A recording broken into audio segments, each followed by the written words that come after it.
नमस्कार, कैसे हैं आप लोग। उम्मीद करता हूं कि आप लोग बहुत बेहतर होंगे। जैसा कि आपको पता है कि एमटीएस 2024 वाले जो एस्पिरेंट हैं उनके लिए हर संडे को हम ऑल इंडिया लाइव मॉक कराते हैं, जो कि बिल्कुल फ्री ऑफ कॉस्ट होता है। तो 11 अगस्त को जो आपका ऑल इंडिया लाइव मॉक हुआ है उसके जितने भी मैथ्स के क्वेश्चन हैं उन्हें एक एडवांस अप्रोच के साथ हम लोग सॉल्व करने वाले हैं। अगर सिर्फ आप इन क्लासेस को देख के चले जाते हैं फिर भी आपको मैथ्स में अलग से कुछ भी रिवाइज करने की जरूरत नहीं पड़ेगी। जितने भी कॉन्सेप्ट हैं उन सबका रिवीजन यहाँ पे हो जाएगा। उसके अलावा टॉप 10 में कौन कौन से एस्पिरेंट आए हैं उनके बारे में बात करेंगे। तो ये वीडियो आपके लिए बहुत ज़्यादा हेल्पफुल होने वाला है। उसके अलावा अगर आप ऑल इंडिया लाइव मॉक नहीं देते तो हर संडे को दिया करिए। 8 बजे से होता है, सुबह 8 बजे से स्टार्ट हो जाता है और 24 घंटे के लाइव रहता है और बिल्कुल फ्री ऑफ कॉस्ट होता है एप्लीकेशन पे। तो एप्लीकेशन का जो लिंक है वो डिस्क्रिप्शन और कमेंट बॉक्स में पिन किया हुआ है, ठीक है। सबसे पहले बात कर लेते हैं कौन कौन से एस्पिरेंट हैं जिन्होंने टॉप 10 में स्कोर किया है।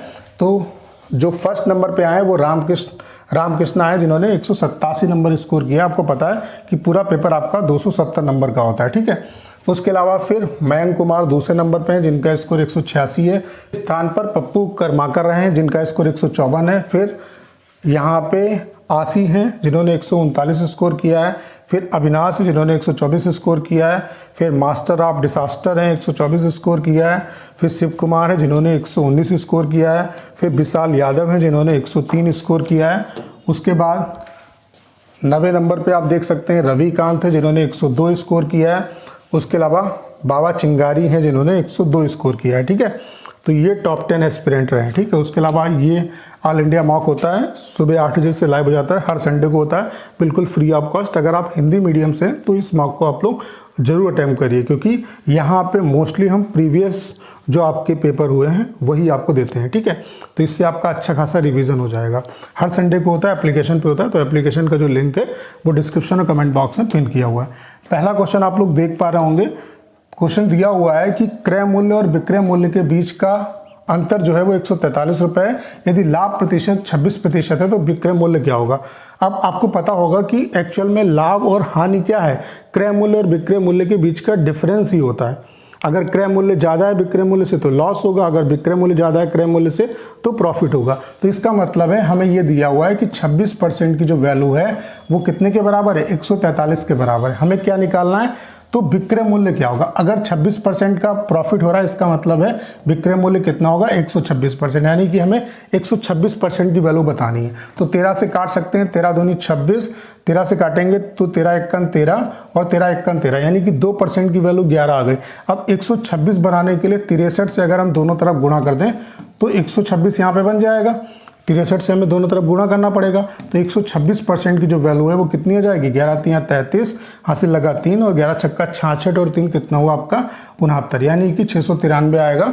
तो तीसरा वाला जो ऑप्शन है वो आपका बिल्कुल करेक्ट है। उम्मीद करता हूं कि क्वेश्चन आप अच्छे तरीके से समझ पाए होंगे। अगला क्वेश्चन आप लोग देख पा रहे होंगे, दिया हुआ है कि रंगीन ब्लॉक की कुल संख्या जो है, रंगीन ब्लॉक की कुल संख्या 1260 है। यदि लाल ब्लॉक और नीले ब्लॉक का जो अनुपात है वो 2:5 है और नीले ब्लॉक और पीले ब्लॉक का जो अनुपात है वो 15:7 है, तो पीले ब्लॉक की संख्या क्या होगी। एक्चुअल में क्या है कि ओवरऑल जो वैल्यू है वो हमें दी है 1260 है। अब यहाँ पे क्या है कि एक रेड ब्लॉक है, फिर नीला वाला है और फिर येलो है, ठीक है। रेड और जो आपका नीला वाला है यानी कि ब्लू जो है उसका जो अनुपात है वो कितना है, 2:5 है। फिर ब्लू और येलो का जो अनुपात है वो 15:7 है। तो सबसे पहले क्या करेंगे, हम ओवरऑल रेशियो निकाल लेंगे। यहाँ पे 2 सेपरेट रेशियो दिए हुए हैं तो उनका ओवरऑल रेशियो निकालने के लिए यहाँ पे आप क्या करोगे, देखो ब्लू दोनों में कॉमन है तो इसको आप बराबर भी कर सकते हो। तो यहाँ पे 3 से गुणा करना पड़ेगा। अगर ऐसे नहीं समझ में आता है तो रेशियो को बराबर करने का सबसे अच्छा तरीका क्या होता है, जैसे यहाँ पे 5 है तो यहाँ पर भी 5 जाएगा, यहाँ पे 15 है तो यहाँ पर भी 15 जाएगा। तो यहाँ पे कितना आ गया, 15 दूनी 30, यहाँ पे 15 पचे 75 और यहाँ पे 7 पचे कितना हुआ 35। तो 5 से कट जाएगा, 5 छक्का 30, यहाँ पे कितने बार जाएगा, 15 पचे 75, यानी कि 15 बार जाएगा और यहाँ पे 7 आएगा। यानी कि हमें ये पता चल गया कि ओवरऑल रेड, ब्लू और येलो का जो रेशियो है वो 6, 15 और 7 है। इनकी टोटल वैल्यू कितनी होगी, 15, 6, 21 और 7 28। 28 रेशियो की जो वैल्यू है वो कितने के बराबर दी है, 1260 के बराबर दी। तो 7 से काटो, 7 चौक 28, 7 से काटेंगे 7 एकन 7, 7 अट्ठे 56, 4 से काटेंगे 4 चक्कू 16, 4 पंचे 20, यानी कि एक रेशियो की वैल्यू कितनी आ गई, 45 आ गई। हमें क्या निकालना है, पीले ब्लॉक की संख्या क्या होगी। तो पीले ब्लॉक की जो संख्या है वो 7 है, तो 7 रेशियो की वैल्यू कितनी होगी, 7 × 45। तो 7 × 5 = 35, हासिल लगा 3, 7 × 4 = 28 और 3 कितना हुआ 31, यानी कि 315 आएगा। तो चौथा वाला जो ऑप्शन है वो आपका बिल्कुल करेक्ट है। अगला क्वेश्चन आप लोग देख पा रहे होंगे, ये बोर्ड मास का क्वेश्चन है, सिंपल। तो यहाँ पे सॉल्व कर लेते हैं। देखो 20 चक्कू कितना होगा, 80 होगा। यहाँ पे कितना आएगा, देखो 30 और 40 कितना हुआ 70, 70 में से 14 गया तो कितना बचा 56 माइनस 84। जब इसमें से इसे घटाएंगे 80 में से 84 जाएगा तो माइनस का 4 बचेगा प्लस 56, यानी कि टोटल कितना जाएगा 52। तो दूसरा वाला जो ऑप्शन है वो आपका बिल्कुल करेक्ट है। अगला क्वेश्चन आप लोग देख पा रहे होंगे, यहाँ पे हमें क्या निकालना है कि इन सप्ताहों में प्रति सप्ताह निर्मित साइकिलों की औसत संख्या कितनी है। तो एवरेज क्या होगा, कुल योग बटे उनकी संख्या। तो यहाँ पे कितनी वैल्यू है 1050 है, ठीक है। यहाँ पे वैल्यू कितनी है आपकी 1200 है, ठीक है। यहाँ पे वैल्यू कितनी है आपकी 950 है। यहाँ पे वैल्यू कितनी है आपकी 1100। जोड़ दो इसे भाई और 4 से डिवाइड कर दो। तो 0 5 5 10 का 0 हासिल लगा 1, 9 तो 11 और 1 12 और 1 कितना हुआ 13, 3 और 1 कितना हुआ 4, 4 से जब डिवाइड करोगे तो 4 × 4 ना जाने का 0, फिर 4 7 28 और 4 5 20, यानी कि कितना जाएगा 1075। तो दूसरा वाला जो ऑप्शन है वो आपका बिल्कुल करेक्ट है। अगला क्वेश्चन आप लोग देख पा रहे होंगे, यहाँ पे दिया हुआ है कि पिंकी और रिंकी मिलकर किसी काम को 20 दिनों में पूरा कर सकती है, रिंकी और मिंकी मिलकर इसे 12 दिन में पूरा कर सकती है, जबकि पिंकी और मिंकी मिलकर इसे 15 दिन में पूरा कर सकती है। तो रिंकी अकेले इसे कितने दिन में करेगी। तो ये वही कॉन्सेप्ट वाला क्वेश्चन है, a + b b + c और c + a आपको दिया है और किसी एक की वैल्यू आपसे पूछ रहा है। तो यहाँ पे नाम चेंज कर दिया गया, जैसे कि क्या दिया हुआ है कि पिंकी और जो रिंकी हैं वो काम को 20 दिन में करती हैं, ऐसे रिंकी और मिंकी जो हैं वो काम को 12 दिन में करती हैं, ऐसे ही आपका पिंकी और मिंकी जो है वो काम को 15 दिन में करती हैं। तो ओवरऑल हमने काम मान लिया, इनका एलसीएम कितना होगा 60। तो 20 × 60 यानी कि ये 3 लड्डू बनाता है, 12 × 5 = 60 ये 5 लड्डू बनाते हैं, और यहाँ पे 15 चक्कू 60 ये 4 लड्डू बनाते हैं। जब इनको जोड़ेंगे तो सभी 2-2 बार आएंगे। तो यहाँ से अगर हम एक की वैल्यू निकालें तो P + R + M की वैल्यू निकालें तो क्या करना पड़ेगा, इनके जो लड्डू आते हैं उनको 2 से डिवाइड कर दें तो इसकी वैल्यू आ जाएगी, क्योंकि यहाँ पे इन सबको जब जोड़ेंगे तो 2P + R + M आएगा। और इसकी वैल्यू कितनी आई, एक दिन के इनके लड्डू निकाल लो, कितने 4 5 9 3 कितना हुआ 12। तो ये एक दिन में कितने लड्डू बनाते हैं, तो 2 से डिवाइड करना पड़ेगा 6, यानी कि तीनों मिलके पिंकी रिंकी और मिंकी जो हैं वो एक दिन में 6 लड्डू बनाती हैं। हमें काम किससे करवाना है, रिंकी से। तो रिंकी की कैपेसिटी यानी कि उसके लड्डू पता होने चाहिए। तो रिंकी के लड्डू निकालने के लिए पिंकी और मिंकी के लड्डू माइनस करने पड़ेंगे। तो पिंकी और मिंकी एक दिन में 4 लड्डू बनाती हैं, तो 4 माइनस करेंगे तो रिंकी जो है एक दिन में कितने लड्डू बनाती है 2, बनाने उसे कितने 60, तो 2 से डिवाइड कर दो, यानी कि उसे कितना समय लगेगा 30 दिन लगेंगे। तो पहला वाला जो ऑप्शन है वो आपका बिल्कुल करेक्ट है। अगला क्वेश्चन आप लोग देख पा रहे होंगे, दिया हुआ है कि क्रस को 24 मीटर दौड़ने में उतना ही समय लगता है जितना एक बस को 72 मीटर की दूरी तय करने में लगता है। बस द्वारा 4.8 किलोमीटर की दूरी तय करने में क्रस द्वारा तय की गई दूरी कितनी होगी। बस द्वारा 4.8 किलोमीटर की दूरी तय करने में क्रस द्वारा तय की गई दूरी क्या होगी। यहाँ पे आप देख लो, देखो यहाँ पे क्या है कि टाइम कांस्टेंट है, और जब टाइम कांस्टेंट होता है तो डिस्टेंस और स्पीड का जो रेशियो है वो जो अनुपात डिस्टेंस का होगा वही स्पीड का होगा, यानी कि डिस्टेंस और स्पीड एक ही रेशियो में आपके बढ़ जाते हैं। तो यहाँ पे क्रस है और फिर बस है, तो क्रस की स्पीड, क्रस जो है 24 मीटर की दूरी तय करता है, यानी कि यहाँ पे डिस्टेंस कितनी है 24 और यहाँ पे कितनी है 72। तो डिस्टेंस का अनुपात अगर 24 और 72 है तो जाहिर सी बात है स्पीड का भी अनुपात 24 और 72 होगा। तो यहाँ पे इनका रेशियो कितना है 1 और 3, हमारा काम इसी से चल जाएगा, यानी कि इनका जो डिस्टेंस तय करने का जो अनुपात है वो 1 और 3 है। अब यहाँ पे क्या दिया हुआ है, बस द्वारा 4.8 किलोमीटर की दूरी तय की जाती है। तो बस द्वारा तय की गई दूरी कितनी है 3 रेशियो, 3 की वैल्यू 4.8 दी है तो 1 रेशियो की वैल्यू कितनी होगी 1.6। तो यही पूछ रहा है कि क्रस द्वारा तय की गई दूरी क्या होगी। तो क्रस द्वारा तय की गई दूरी 1 रेशियो होगी, यानी कितनी होगी 1.6। या आप ऐसे भी समझ सकते हो कि ये वाली जो दूरी है इसकी जस्ट 3 गुनी है, तो 3 गुने की वैल्यू ये दी है तो आपकी 1 गुने की वैल्यू आपको बतानी है। तो तीसरा वाला जो ऑप्शन है वो आपका बिल्कुल करेक्ट है। अगला क्वेश्चन आप लोग देख पा रहे होंगे, ये सिंपल क्वेश्चन है बोर्ड मास का, तो सॉल्व कर लेते हैं इसे। यहाँ पे देखो कितना आएगा, 12 को 4 से डिवाइड करेंगे तो कितना आएगा आपका 3, तो 2 में से 3 जाएगा तो माइनस का 1 बचेगा, -1 और -11, यानी कि माइनस का 12 × 5, तो माइनस का कितना जाएगा 60। तो पहला वाला जो ऑप्शन है वो आपका बिल्कुल करेक्ट है। अगला क्वेश्चन आप लोग देख पा रहे होंगे, दिया हुआ है साधारण ब्याज पर एक धनराशि 3 वर्षों में 800 रुपये और 4 वर्ष में 900 रुपये हो जाती है, तो धनराशि क्या होगी। देखो सिंपल इंटरेस्ट सिंपल होता है, जितना पहले साल मिलेगा उतना हर साल ब्याज मिलेगा। तो 3 साल में धनराशि 800 हो जाती है और 4 साल में, अगले 4 साल में कितनी हो जाती है 900। तो यहाँ पे आप देखो 1 साल के टाइम पीरियड में कितना पैसा मिलता है 100, और ब्याज हर साल अगर बराबर मिलता है यानी कि 1 साल का हमें पता चल गया 1 साल का ब्याज कितना है 100 रुपये। तो मूलधन निकालने के लिए इसमें से 3 साल का ब्याज माइनस करना पड़ेगा। यहाँ से निकालना चाहो तो 4 साल का ब्याज माइनस कर दो, तो 3 साल का ब्याज माइनस करोगे 300, तो कितना जाएगा 500। यहाँ से भी निकाल सकते हो 4 साल का ब्याज माइनस करके, तब भी 500 आएगा। यानी कि तीसरा वाला जो ऑप्शन है वो आपका बिल्कुल करेक्ट है। अगला क्वेश्चन आप लोग देख पा रहे होंगे, दिया हुआ है कि 60,000 रुपये पर 4% वार्षिक चक्रवृद्धि ब्याज जो है वो 4896 रुपये होता है। तो वर्षों में समय अवधि क्या होगी, यानी कि ये अमाउंट कितने समय में होगा। तो 60,000 रुपये है, 4% की दर से अगर ब्याज मिलता है तो यहाँ पे देखो 1% की 100% की वैल्यू का 60,000 है, तो 1% की वैल्यू कितनी है 600। तो 4% पहले साल तो 4% मिलेगा, यानी कि 4 छंग 24, यानी कि पहले साल 2400 ब्याज मिलेगा। दूसरे साल क्या होगा 2400, तो 2400 रहेगा और 2400 पे 4% और मिलेगा, यानी कि 24 चक्कू 96 रुपये और ब्याज मिलेगा। तो टोटल कितना हो गया ये 4800 और प्लस 96, यानी कि 2 साल में ये ब्याज जो है वो 4896 मिलता है। तो कौन सा ऑप्शन करेक्ट है, पहला वाला जो ऑप्शन है वो आपका बिल्कुल करेक्ट है। अगर चीज़ें आपको पता है तो आप इसे मौखिक भी लगा सकते थे, ठीक है। यहाँ पे पूछ रहा है कि इसका लघुत्तम समावर्त क्या होगा। तो जब भी भिन्न दी होती हैं तो भिन्न का जब आपको एलसीएम निकालना होता है तो ऊपर वाले का एलसीएम निकालते हैं, नीचे वाले का एचसीएफ निकालते हैं। ऐसे ही एचसीएफ निकालना होता है भिन्न का, तो ऊपर वाले का एचसीएफ निकालते हैं, नीचे वाले का एलसीएम निकालते हैं। तो यहाँ पे हमें क्या करना पड़ेगा 5, 25, 20 और 15 का हमें क्या निकालना पड़ेगा एलसीएम, और नीचे जो है एचसीएफ निकालना होगा 33, 11, 55 और 77। तो एचसीएफ क्या होता है, वह बड़ी से बड़ी संख्या जो सभी को विभाजित करे। तो यहाँ पे जो सब में कॉमन है वो क्या होगा 11 होगा। तो यहाँ पे एचसीएफ तो 11 हो गया, इनका एलसीएम निकालो। देखो 5 25 में आता है तो ये कट जाएगा। ऐसे ही 25 में 5 आता है, 25 में 5 आता है तो यहाँ पे 5 से अगर काट देंगे तो कितना बचेगा 3। ऐसे ही 25 में 5 आता है तो 5 से काटेंगे तो कितना बचेगा 4। अब कोई नंबर एक दूसरे से नहीं कटता तो यही इसका एलसीएम हो जाएगा। 25 चक्कू 100 तियां कितना हुआ 300, तो 300/11 आ जाएगा। यानी कि पहला वाला जो ऑप्शन है वो आपका बिल्कुल करेक्ट है। अगला क्वेश्चन आप लोग देख पा रहे होंगे, दिया हुआ है 10 संख्याओं का जो योगफल है वो 686 है, तो इसका औसत क्या होगा। औसत क्या होता है कुल योग बटे उनकी संख्या।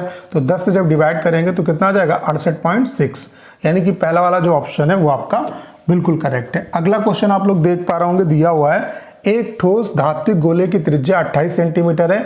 यदि इसे पिघलाकर 3.5 सेंटीमीटर त्रिज्या के छोटे छोटे गोले बनाए जाएं तो कितने छोटे गोले बनेंगे। यानी कि छोटे गोलों की संख्या आपको बतानी। तो कैसे निकालोगे, क्योंकि 3D फिगर से जब हम 3D फिगर बनाते हैं तो उनके आयतन बराबर होते हैं। तो बड़े गोले के आयतन को छोटे गोले के आयतन से डिवाइड कर देंगे तो हमें संख्या पता चल जाएगी। तो जो गोला होता है, गोले का आयतन क्या होता है 4/3 पाई r क्यूब। तो इसकी त्रिज्या कितनी है 28। तो 28 × 28 × 28, एक छोटे छोटे गोले बनाएंगे तो एक छोटे गोले के आयतन से डिवाइड करेंगे तो 4/3 पाई, और इसकी त्रिज्या क्या है 3.5 × 3.5 × 3.5। अगर आपको ये चीज़ पता है तो इस 4/3 पाई को लिखने की जरूरत भी नहीं, क्योंकि ये कैंसिल हो जाएगा। तो यहाँ पे अगर हम पॉइंट हटा दें तो 3 पॉइंट हटाए हमने, तो यहाँ पे 3 जीरो हम एक के आगे बढ़ा देंगे। अब काट लो भाई, 7 चौक 28, 7 पचे 35, 7 चौक 28, 7 पचे 35, 7 चौक 28, 7 पचे 35। 5 से काटो तो कितना आएगा 200, फिर 5 से काटा तो कितने बार जाएगा 5 चक्कू 20, फिर 5 से काटा तो 5 अट्ठे 40, तो 4 चक्कू 16 चक्कू 64 अट्ठे 512। यानी कि गोलों की जो संख्या होगी वो कितनी होगी 512। यानी कि पहला वाला जो ऑप्शन है वो आपका बिल्कुल करेक्ट है। अगला क्वेश्चन आप लोग देख पा रहे होंगे, दिया हुआ है यहाँ पे क्या पूछ रहा है कि दोनों वर्षों में मिलाकर रूस और भारत के उत्पादों का कुल निर्यात कितना होगा। तो दोनों वर्षों में यहाँ पे एक्सपोर्ट ही है 2018 का और 2019 का। तो रूस और इंडिया का पूछा गया। देखो 320 और 280 ये 600 हो गया टोटल आपका, और यहाँ पे रसिया का कितना है 9 8 17 यानी कि 370 ये हो गया। तो टोटल कितना हो गया आपका 970। और यहाँ पे जो निर्यात है वो 100 में दिया हुआ है, यानी कि ये जितना भी निर्यात है इसमें 100 से गुणा करना पड़ेगा सभी में। तो 100 से गुणा कर दो, यानी कितना आ जाएगा आपका 97,000 आ जाएगा। तो चौथा वाला जो ऑप्शन है वो आपका बिल्कुल करेक्ट है। अगला क्वेश्चन आप लोग देख पा रहे होंगे, दिया हुआ है कि महामारी फैलने के कारण एक शहर की आबादी 1,56,940 से 1,41,256 हो गई। आबादी में कितने प्रतिशत की कमी हुई? तो कितने की कमी हुई भाई? 1,56,940 थी और रह कितनी गई? 1,41,246। तो 10 में से 6 गया तो कितना बचा? 4। 13 में से 4 गया तो कितना बचा? 9। ऐसे ही 8 से 2 गया तो कितना बचा? 6। यहाँ पे 5 में से 1 गया तो कितना बचा? 4। और यहाँ पे यहाँ पे 6 में से 1 गया तो कितना बचा? 5। और यहाँ पे कितना आएगा? 1। यानी कि 15,694 की कमी हुई। किस में कमी हुई? 1,56,940 में। इंटू 100 कर दो तो ये इसका 10 गुना ही तो है। 0 से 0 कैंसिल हो जाएगा, यानी कि 10% की कमी हुई। तो दूसरा वाला जो ऑप्शन है वो आपका बिल्कुल करेक्ट है। अगला क्वेश्चन आप लोग देख पा रहे होंगे, दिया हुआ है कि राम 3 समान दूरियों के लिए 15 kilometre per hour, 10 kilometre per hour और 12 किलोमीटर पर आवर की चाल से यात्रा करता है। यदि उसके द्वारा तय की गई कुल दूरी जो है वो 180 किलोमीटर है तो उसकी औसत चाल क्या होगी? देखो डिस्टेंस यहाँ पे कांस्टेंट है तो इस 180 का कोई मतलब नहीं है। अगर डिस्टेंस कांस्टेंट होती है तो 2 चालें अगर दी हैं तो एवरेज स्पीड कैसे निकालते हैं? 2x/y बटे x प्लस वाई से 3 चालें दी हैं तो कैसे निकालते हैं? 3x/z बटे xy plus yz plus zx है। तो यहाँ पे ये वाला फार्मूला लग जाएगा। और अगर डिस्टेंस कांस्टेंट नहीं होती तो औसत चाल कैसे निकालते हैं? कुल दूरी बटे कुल समय से। तो यहाँ पे ये वाला फार्मूला अप्लाई हो जाएगा। तो 3 × 15 × 10 × 12 फिर क्या आएगा? x/y, यानी कि 15 × 10 कितना हुआ? 150। फिर 10 × 12 कितना हुआ? 120। फिर 12 और 15 कितना हो गया आपका? 180। तो 12 और 120 और 180 कितना हुआ? 300 और 150 कितना हो गया? 450। तो 3 × 15 × 10 × 12 बटे 450। तो 15 3 45 30 आएगा। 3 से काटेंगे तो 10 बार जाएगा, 10 से 10 कैंसिल हो गया, यानी कि औसत चाल कितनी हो गई? 12 किलोमीटर पर आवर। तो दूसरा वाला जो ऑप्शन है वो आपका बिल्कुल करेक्ट है। अगला क्वेश्चन आप लोग देख पा रहे होंगे, दिया हुआ है महेश और सुरेश अकेले किसी कार्य को क्रमशः 20 दिन और 30 दिन में पूरा कर सकते हैं। साथ मिलकर कार्य पूरा करने के लिए उन्हें 3300 रुपये मिले। इसमें महेश का हिस्सा क्या होगा? देखो जो मजदूरी मिलती है वो कैपेसिटी के हिसाब से मिलती है और कैपेसिटी क्या होती है? एक दिन का जो काम होता है उसी को हम लोग कैपेसिटी बोलते हैं। तो ये काम को 20 दिन में करता है, ये 30 दिन में करता है। तो टाइम का जो अनुपात है वो 20 और 30 है। तो कैपेसिटी का अनुपात टाइम के अनुपात का उल्टा होता है। तो कैपेसिटी का अनुपात क्या होगा? 1/20 और 1/30। तो 20 और 30 का एलसीएम कितना हुआ? 60। तो 20 को 60 से काटेंगे तो ये 3 बार जाएगा, ये 2 बार जाएगा, यानी कि इनकी कैपेसिटी का जो अनुपात होगा वो 3 और 2 होगा। ठीक है, आप ऐसे भी निकाल सकते थे कि 2 और 3 का रेशियो टाइम का है तो कैपेसिटी का रेशियो 3 और 2 का होगा, डायरेक्ट भी कर सकते थे। तो इसी रेशियो में पैसा बटेगा, तो इसको 3 मिलेंगे, इसको 2 रुपये मिलेंगे, यानी कि टोटल 5 की वैल्यू जो है वो 3300 के बराबर है। तो 5 से काटेंगे, 5 छक्का 30, 5 छक्का 30, यानी कि एक रेशियो की वैल्यू 660 के बराबर। हमें क्या निकालना है? इसमें महेश का हिस्सा। तो महेश को मजदूरी कितनी मिलेगी? 3 रेशियो। तो 3 की वैल्यू कितनी हो जाएगी? 3 × 660। तो 0 6 3 18, 6 3 18 और 1 कितना हुआ? 19, यानी कि 1980 आएगा। तो चौथा वाला जो ऑप्शन है वो आपका बिल्कुल करेक्ट है। अगला क्वेश्चन आप लोग देख पा रहे होंगे, दिया हुआ है कि जब कोई धनराशि 50 बच्चों में समान रूप से वितरित की गई तो प्रत्येक बच्चे को 80 रुपये प्राप्त होते हैं। यदि समान राशि को बच्चों के दूसरे समूह में समान रूप से इस प्रकार वितरित किया जाए कि प्रत्येक बच्चे को 50 प्राप्त हो तो दूसरे समूह में बच्चों की संख्या क्या होगी? देखो यहाँ पे 50 बच्चे हैं तो 80 मिलता है, तो जाहिर सी बात है 50 अगर रुपए बांटे जाएंगे तो लोगों की संख्या 80 होगी। जस्ट इसका उल्टा हो जाएगा, तभी ये पॉसिबल है। अगर ऐसे नहीं समझ में आया तो आप ऐसे समझ लो, 50 बच्चों के बीच में अगर बांटा जाता है तो प्रत्येक को 80 मिलता है, यानी कि टोटल रुपया कितना हो गया? 50 × 80। अब प्रत्येक को 50 रुपये कब मिलेगा? 50 से डिवाइड कर दो तो लोगों की संख्या कितनी आएगी? 80 आ जाएगी, यानी कि उल्टा ही था। बस आपको यही समझना था, डायरेक्ट इस क्वेश्चन को लगा सकते थे। तीसरा वाला जो ऑप्शन है वो आपका बिल्कुल करेक्ट है। अगला क्वेश्चन आप लोग देख पा रहे होंगे, दिया हुआ है एक दुकानदार 5000 रुपये में सूचीबद्ध एक डाइनिंग सेट को 20% और 10% के क्रमागत बट्टों पर एक आदमी को बेचता है। डाइनिंग सेट का विक्रय मूल्य क्या होगा? तो भाई 2 डिस्काउंट इस पे अप्लाई कर दो, उतना ही इसका प्राइस होगा। तो 20% का डिस्काउंट मिला, यानी कि इसकी वैल्यू 80/100 रह गई। फिर 10% का और मिला, यानी कि 90/100 रह गई। बस सॉल्व करो, 2 जीरो से 2 जीरो कैंसिल हो गया, 50 दूना कितना हुआ 100, 2 से काटेंगे 40, 9 चौक कितना हुआ 36, यानी कितनी हो जाएगी इसकी कीमत 3600। तो पहला वाला जो ऑप्शन है वो आपका बिल्कुल करेक्ट है। अगला क्वेश्चन आप लोग देख पा रहे होंगे, दिया हुआ है 18 सेंटीमीटर त्रिज्या वाले एक गोले को पिघलाया जाता है और फिर इसे 4 सेंटीमीटर आधार त्रिज्या का एक ठोस बेलन बनाया जाता है, तो बेलन की ऊंचाई क्या होगी। मैंने आपको बताया कि जब भी 3D फिगर से 3D फिगर बनता है तो उनके आयतन बराबर होते हैं, यानी कि गोले का आयतन बेलन के आयतन के बराबर होगा। तो गोले का आयतन क्या होता है 4/3 पाई r³, यानी कि 18 × 18 × 18 आ जाएगा। और बेलन का आयतन क्या होता है पाई r², यानी कि 4 × 4, और h आपको बताना है। तो पाई से पाई कैंसिल हो गया, 3 से काटेंगे 3 × 18, 4 से 4 आपका कैंसिल हो गया, 3 से 2 से काटेंगे 2 × 3 = 6, 2 दूना 4, 2 से काटेंगे 2 9 18। तो यहाँ पे 18 नमा 162, 3 कितना हो जाएगा 3 दूना 6, 3 × 18 और 3 × 1 3 और 1 4, तो कितना आएगा 486, यानी कि दूसरा वाला जो ऑप्शन है वो आपका बिल्कुल करेक्ट है। अगला क्वेश्चन आप लोग देख पा रहे होंगे, दिया हुआ है कि एक वस्तु के क्रय मूल्य का 40% उसके विक्रय मूल्य के 25% के बराबर है, वस्तु का लाभ प्रतिशत क्या होगा। तो आप डायरेक्ट भी कर सकते हो, अगर नहीं पता है तो मैं आपको तरीका बताता हूँ। बाकी डायरेक्ट करने का तरीका क्या है, देखो यहाँ पे इसका रेशियो निकाल लो, कितना आएगा 5 × 8 = 40, 5 × 25। जो चीज़ CP के साथ दी है वो SP हो जाएगी और जो चीज़ SP के साथ दी है वो CP हो जाएगी। यानी कि 5 की चीज़ को 8 का बेचा गया तो कितने का फायदा हुआ 3 का, 3 का फायदा हुआ 5 पे, तो 100 पे कितना होगा 5 दूना 10, यानी कि डायरेक्ट आप बता सकते थे 60% आएगा। अगर ऐसे नहीं समझ में आया तो समझ लो, यहाँ पे क्या दिया हुआ है कि क्रय मूल्य के 40%, यानी कि CP का 40% जो है वो SP के 25% के बराबर है। तो यहाँ पे परसेंट से परसेंट कैंसिल हो गया, 5 × 25, 5 × 8 = 40। तो CP और SP का अनुपात कितना आ गया आपका 5:8, यानी कि कोई चीज़ 5 की खरीदी गई 8 की बेची गई, तो कितने का फायदा हुआ 3, 3 का फायदा हुआ 5 पे, तो 100 पे कितना होगा वही चीज़ आ गई ना। तो 20 × 3 = 60, यानी कि 60% आएगा। तो दूसरा वाला जो ऑप्शन है वो आपका बिल्कुल करेक्ट है। उम्मीद करता हूँ कि अगर आपने पूरी क्लास देखी होगी तो सारे क्वेश्चन आप बहुत अच्छे तरीके से समझ पाओगे। बाकी ये ऑल इंडिया लाइव मॉक आपके लिए होता है, जो कि हर संडे को होता है, तो इसे आप लोग जरूर अटेम्प्ट किया करिए।